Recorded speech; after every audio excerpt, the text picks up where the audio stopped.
Hey, welcome to Loveland Bible Study. Each week we try to post some content here that helps us to walk through the Word together, to study a little more of the Bible, maybe dig a little deeper than we're used to digging or than we would normally do on our own. So we post this content each week. Hopefully you enjoy it.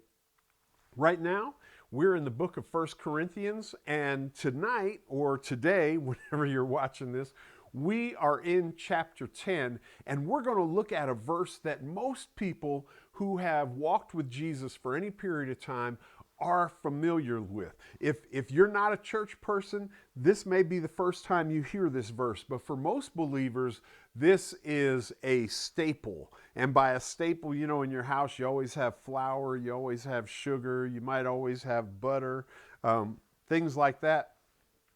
This verse is one of those verses. It's one of those verses that every believer should have ready access to. I hope that this verse helps to bring us clarity on some things, particularly dealing with temptation, so that we'll get a little more clarity. But then at the same time, I hope this verse brings us some comfort, because temptation is a real thing that every single person has to deal with. And some of us don't deal as successfully with temptation as others. But hopefully this verse will help you to deal more successfully with temptation, and that'll bring you some comfort. So hopefully we'll get some clarity, we'll get some comfort, but then here's the last thing, that God will challenge us to walk more closely with Him because of this verse. So, would you join me? Let's jump into 1 Corinthians chapter 10, verse 13. Let's read. No temptation has overtaken you except such as common to man. But God is faithful, who will not allow you to be tempted beyond what you're able, but with the temptation will also make the way of escape, that you may be able to bear it.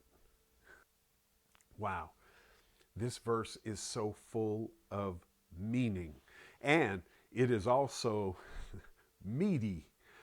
We can chew on this. You'll be able to chew on this in a way that it'll fill you up. It'll nourish you.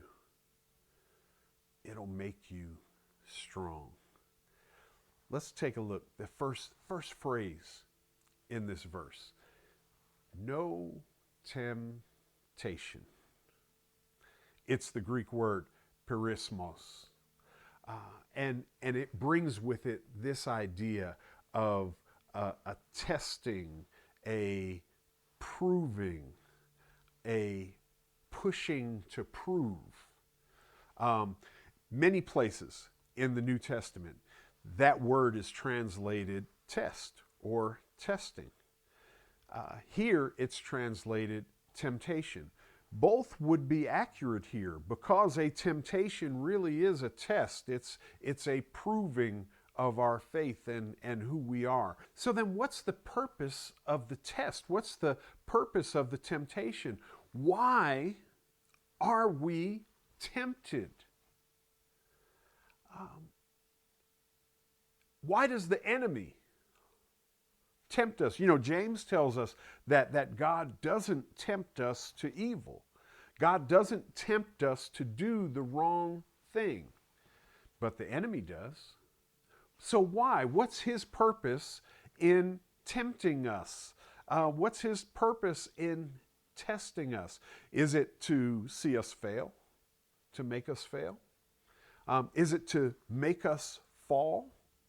And those are all things that happen, and those are things that I think he intends for us. But I think there's a foundational piece of temptation and testing that we need to look at, or a foundational goal, I should say, that the enemy has. And if you're a Bible reader, or if you're familiar with some of the Bible stories, you've heard of a man named Job. And in Job, we get to see the enemy's purpose in testing us, in tempting us. Would you turn your Bibles to the book of Job with me, Job chapter 1, and we're just going to read a few verses. We're going to start at verse 7 in Job chapter 1. Would you join me? And the Lord said to Satan, "From where do you come?" So Satan answered the Lord and said, "From going to and fro on the earth, from walking back and forth on it." Then the Lord said to Satan, "Have you considered my servant Job, that there is none like him on the earth, a blameless and upright man, one who fears God and shuns evil?" So Satan answered the Lord and said, "Does Job fear God for nothing? Have you not made a hedge around him, around his household, and around all that he has on every side?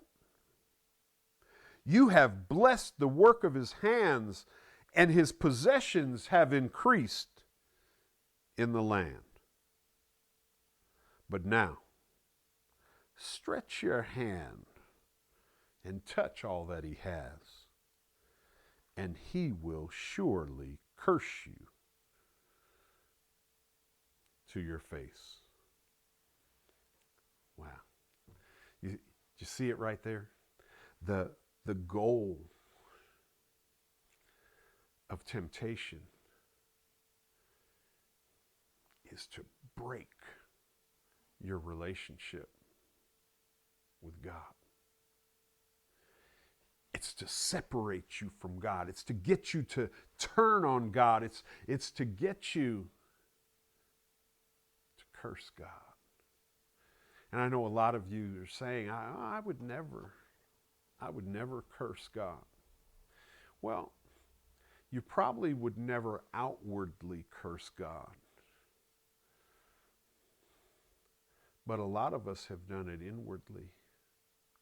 You see, we face all kinds of temptations, and there's the normal ones that most people think of, money, sex, power, pleasure, and included in pleasure are things like drugs and alcohol and addictions and all of those things. We're tempted by all of those things. But then there's some other things that we're tempted by that we usually don't think about when it comes to this idea of testing or temptation. And it's really the idea when we're tempted to be selfish. We're tempted to be uncaring or unloving.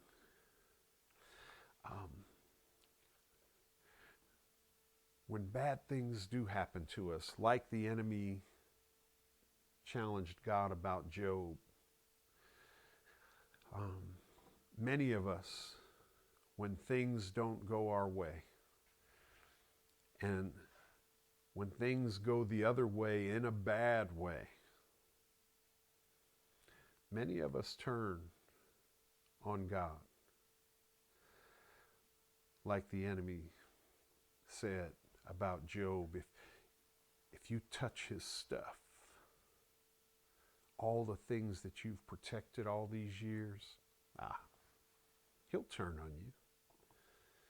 And that's what he says about us, that if you touch our stuff, if you this relationship fails, God, I can't believe you let that happen. God, how could you do that to me? You get that bad diagnosis. God, I thought you loved me. If you loved me, how could you let this happen? Sick of you, God. Can't believe you did that. Probably the worst thing I could imagine would be the death of a child. And by that, I don't mean just a small person. I mean your child, my child. I can't think of anything harder, more difficult. Divorce is terrible, and it's bad, and it's painful. Sickness in our bodies is terrible. It's bad, and it's painful. But when something horrible happens to our children,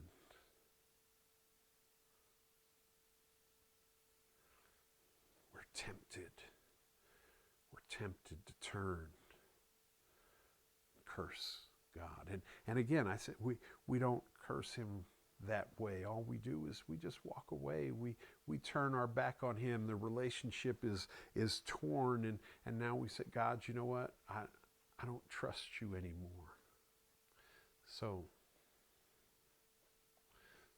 we talked about the goal of temptation, and so Paul writes here in the beginning of verse 13, he says, no temptation, none of that stuff that we just talked about for the last few minutes, none of that stuff, look at the next phrase, has overtaken you.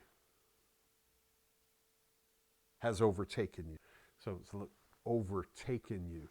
So it's this idea. Here's the word there, lambano.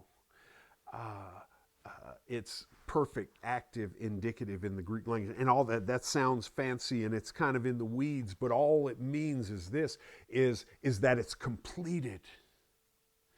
So no temptation has overtaken you. It's this idea that no temptation can overtake you. No, it's a completed thing. You will not be tempted in a way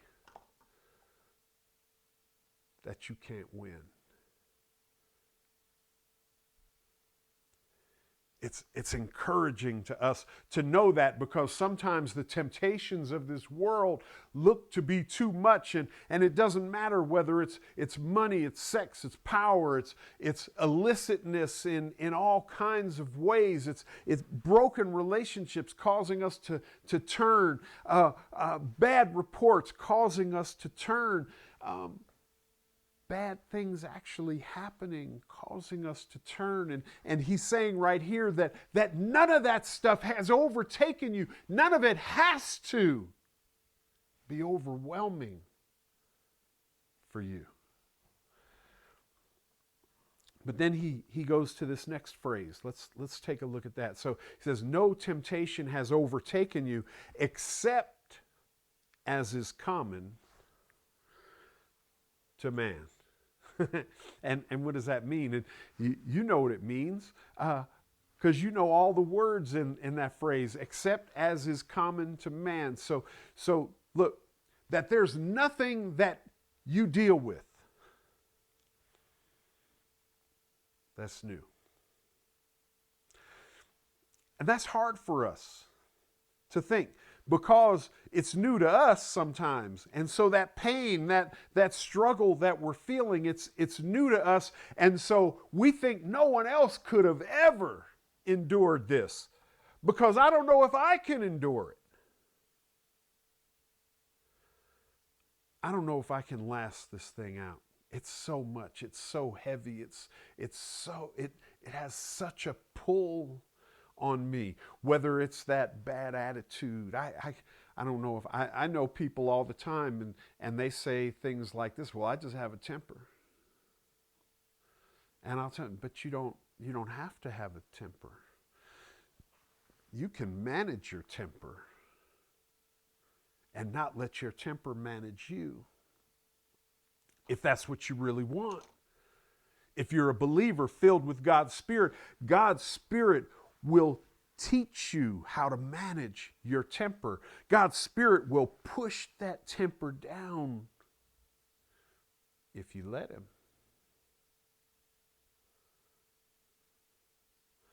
But the idea here that there is no temptation that's overtaken us, which is all common to man, that everything that we go through,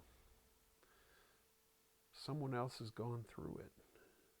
Everything that we deal with, someone else has had to deal with it. And here's the great thing in that all of these things that happen to us, whether it's cancer or tragedy or drugs or alcohol, someone has dealt with it. Look, and won. See, that's encouraging, that those temptations can be overcome and you can have victory over them. So he says, no temptation has overtaken you except that which is common to man. So whatever comes at you, just know it's not new and somebody has beaten it. And if they've beaten it, you can beat it. Yeah. But look, here's the next phrase in that verse. And we might have to stop here today. But here's what Paul did is he dropped this right in the center of this verse. So he says, no temptation which has overtaken you except that which is common to man. So he said, look, temptation's coming. Whether you like it or not, there's real temptation. And that real temptation has a goal. That real temptation has the goal of making you turn your back on God.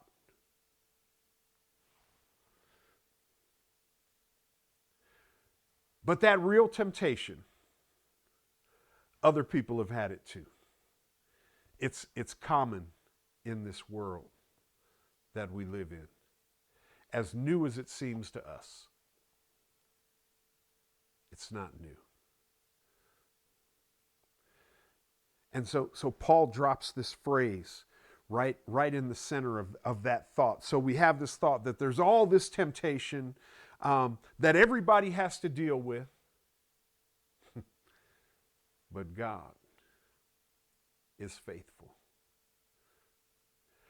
He's going to give us some answers at the end of this verse. But let's end here with just this idea. And we'll deal with the rest of the verse in part 2. But right here, we get to deal with this idea, and it really trumps everything. God is faithful. All this stuff that's going on, all these temptations that we have, we deal with them. Sometimes they get us. Sometimes we fall. Sometimes we stumble. Sometimes we succumb to these temptations. And Paul drops this in the middle and he says, but God is faithful. Because here's the thing about temptation. Temptation, remember, the goal is to get you to turn on God. And the only way that you will turn on God if you start to think that God is not faithful.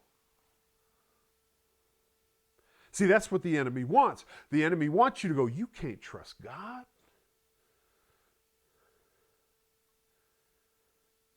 If God loved you, this wouldn't have happened. If God cared about you, you wouldn't be going through this.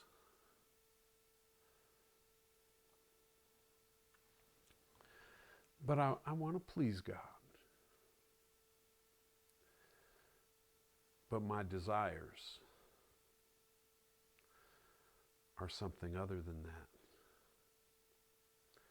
And I'm not saying that in a critical way, because I think it's true for every person on some level, but I think about my brothers and sisters that deal with same-sex attraction. I just want to tell you, if that's you, you're not the first one. But God is faithful. If you're the one who's dealing with that bottle, you're not the first one. But God is faithful.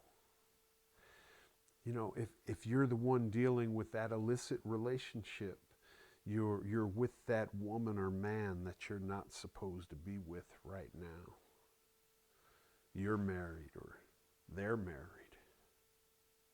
You're like, I don't know how I'm going to get out of this. You go and see that person, and you go, I'm not going to go. I'm not going to go. And then you go. And when you leave, you feel terrible on the inside, and you don't know what to do. I just want to tell you that God is faithful. And so let me give you this, and we'll end here this week, right here with this. But please come back next time when we do part 2 as we look at the rest of this verse, because he gives us some very practical insights as to how this whole temptation thing works and is overcome in the rest of this verse. But we're going to end here with this idea that God is faithful, and if you could do this is part of the help. Part of the comfort and part of the challenge is to understand that, and not just understand, but to embrace the idea that God is faithful. And then our view of everything is seen through that lens, if that makes sense to you. So that everything is filtered through that idea that God is faithful. See, if we start there, then the rest of it becomes easy. If we start there, it becomes harder and harder for us to do as the enemy wanted and to curse God or to just turn our back on him and go the other way. See, when we understand the idea, when we embrace the idea, when the idea of God is faithful becomes part of who we are, then things become so much easier for us to deal with. Does that make sense to you? See, here's the thing. Most of us, at some point, and in some ways some of us still do, we doubt the faithfulness of God. We doubt how much we can trust him. You know, it reminds me of when my son was born, and you know how they tie the umbilical cord, and they actually tie it in 2 places. So they tie it right there at where the belly button's going to be. And then a few inches down, they tie it again, and then that's where they cut the umbilical cord away from the mother and the afterbirth. And so when you bring the baby home, you have this baby that has this little extra thing hanging off their belly button. And if everything goes the way it's supposed to go, that thing begins to dry up, and eventually, just a few days or a couple weeks, it falls off. Well, with my son, they didn't do something correctly. They didn't tie it off correctly, so it didn't fall off. And, you know, if you're a parent, you know, this thing's a little gross. It's a little just piece of, ugh. And, but his kept living. It wouldn't die because it wasn't tied off correctly. So I had to bring him back to the doctor. And so now here he is, just a few weeks old, and me and his mother, we're the only people in the world that he knows. And so he's developed this idea of trust, and you know how it is as a new parent when your baby looks in your eyes and you look into his or her eyes. There's just this something, you'll do anything for them. There's nothing you won't do. You've been taken by this love. So now I have to bring this baby, and I bring him, and they to the doctor's office, and they put him on the table, and they go, oh no, we're gonna have to burn that. And I'm like, burn that? And so then they lay him on the table, and he gets out his little thing that looks like a soldering iron, and and he holds that thing up, and I go, wait a minute, aren't you going to put any kind of anesthetic or anything where he's not going to feel it? He goes, oh no, it's only going to hurt for a minute, and then he won't remember the pain. And I'm like, he won't remember the pain. And so he's laying there, and the nurse is standing on one side, and I'm standing on the other, and the doctor's down there, and he's holding that piece, and he burns it off. And my son screams. And he looks at me.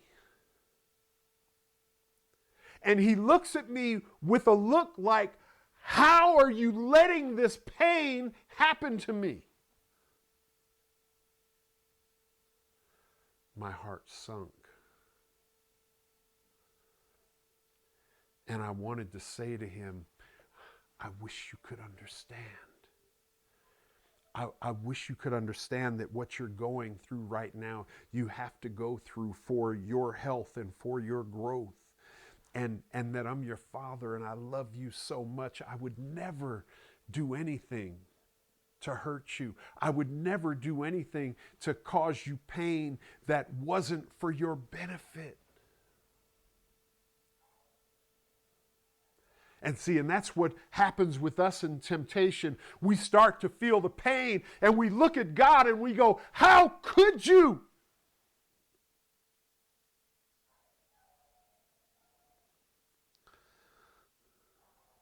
And he says, I wish you could understand. I wish you could understand how much I love you.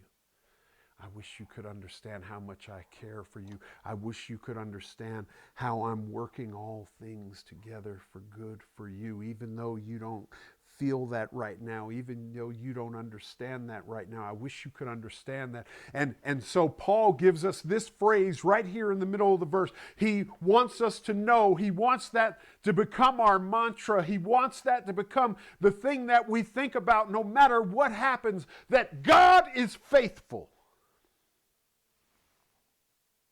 When temptation comes our way, when we're tempted to turn our back, when we're tempted to curse God, when we're tempted to do our own thing, that we would say, God is faithful. I don't know what this is all about, but I know God's faithful. Look, I don't know how this could happen to my child, but I know God is faithful. I don't know how I could get this cancer diagnosis, but God is faithful. I don't know how this relationship could break up and die, how she could leave me or he could leave me. But I don't know those things, but I do know this. I know that God is faithful.